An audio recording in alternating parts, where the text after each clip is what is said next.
আমরা প্রিভিয়াস ক্লাসে 3টে রুলস জানতে পেরেছিলাম, যেটাকে বলেছিলাম গোল্ডেন্স রুলস।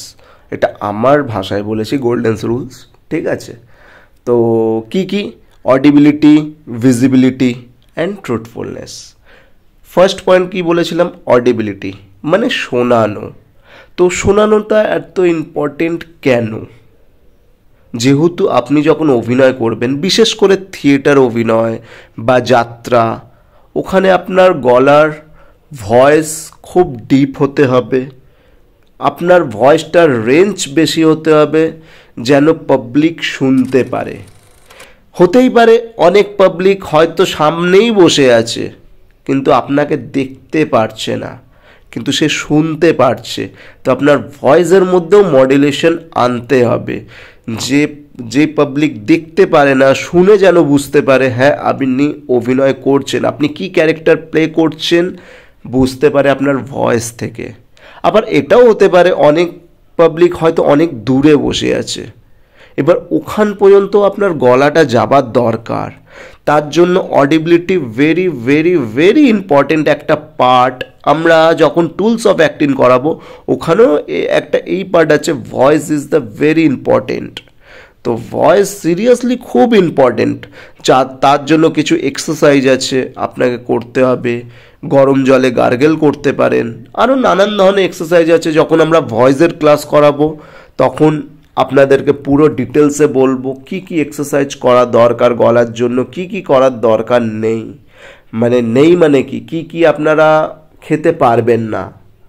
তো কিছু জিনিস আছে আপনাদেরকে অ্যাভয়েড করে চলতে হবে, আর কিছু জিনিস আছে আপনাদের লাইফে মানিয়ে নিতে হবে। যেই জিনিসগুলো আমরা মানিয়ে নিই না, আর কিছু জিনিস আছে আমরা অ্যাভয়েড করতে চাই না। তো ঠিক উল্টো হতে পারে যখন আমি আপনাদেরকে বলবো। তো যেটা বলছিলাম, যাই হোক, শোনানো খুব গুরুত্বপূর্ণ একটা পার্ট।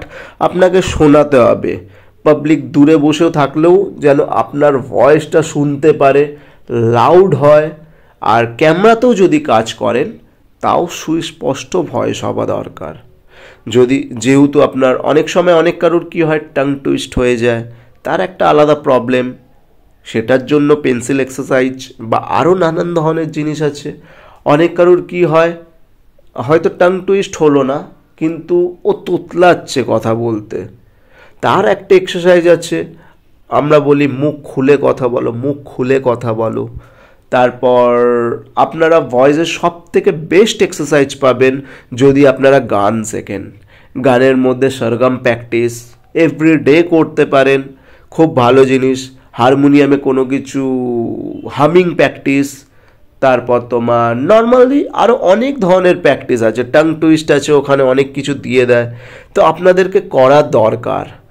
আপনারা যদি না করেন তো এটা আপনাদের লস। আপনারা যদি আর্টিস্ট হতে চান তো আপনাদেরকে করতেই হবে, প্রত্যেকটা জিনিস ফলো করতে হবে। যদি না করতে পারেন ফল্ট আপনাদের, কারণ কেউ আপনাকে ঘরে বসে অপরচুনিটি দেবে না। আপনাকে নিজেকে তৈরি হয়ে যেতে হবে, তবেই আপনার মুখ থেকে বেরোবে যে নেপোটিজম বলে কিচ্ছু নেই। নয়তো মুখ থেকে একটাই কথা বেরোবে, নেপোটিজম নেপোটিজম নেপোটিজম। বাট আমি বলবো না। হ্যাঁ, অবভিয়াসলি আউটার লোকরা একটু কম চান্স পায়। অবভিয়াসলি আপনি নিজের থেকেই ভাবুন না, আপনার যদি ছেলে মেয়ে হয় অবভিয়াসলি আপনি নিজের ছেলে মেয়েকে দেখবেন না আমার ছেলে মেয়েকে দেখবেন?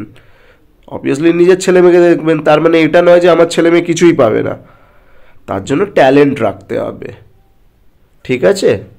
তো audibility is the very important part of acting classes. তো আপনারা ভয়েসের ওপর কাজ করুন।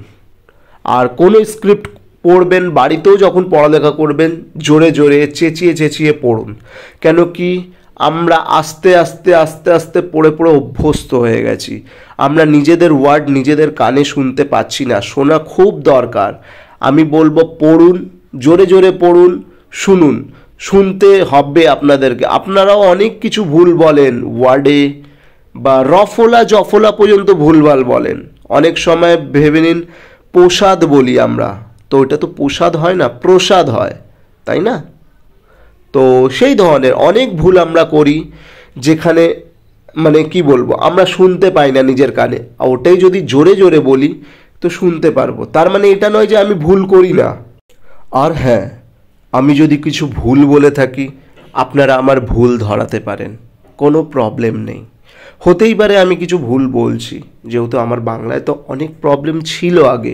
এই মুহূর্তে আমি গর্ব সহকারে বলতে পারি আমার প্রবলেম ওইভাবে নেই, কিন্তু হতেই পারে মিস্টেকলি, যেহেতু আমি একটানা ভয়েস রেকর্ডিং করে যাই, তো হতেই পারে কিছু ভুল বেরিয়ে যেতে পারে, হয়তো আমিও শুনতে পারলাম না, বা অনেক সময় শুনতে পাই যখন আমি এডিট করি, কিন্তু তখন তো কিচ্ছু করার থাকে না, না? তো আপনারা আমার ভুল ধরাতে পারেন, বা এটাও হতে পারে আমি হয়তো এডিটও করলাম, আমার ভুলটাই আমার কানে পড়লো না। তো আপনারা আমাকে গাইড করতেই পারেন, আমি খুশি হব আপনারা যদি আমাকে গাইড করেন। তো আজকে অনেক কথা হয়ে গেল, এবার আমি আসি। Thank you.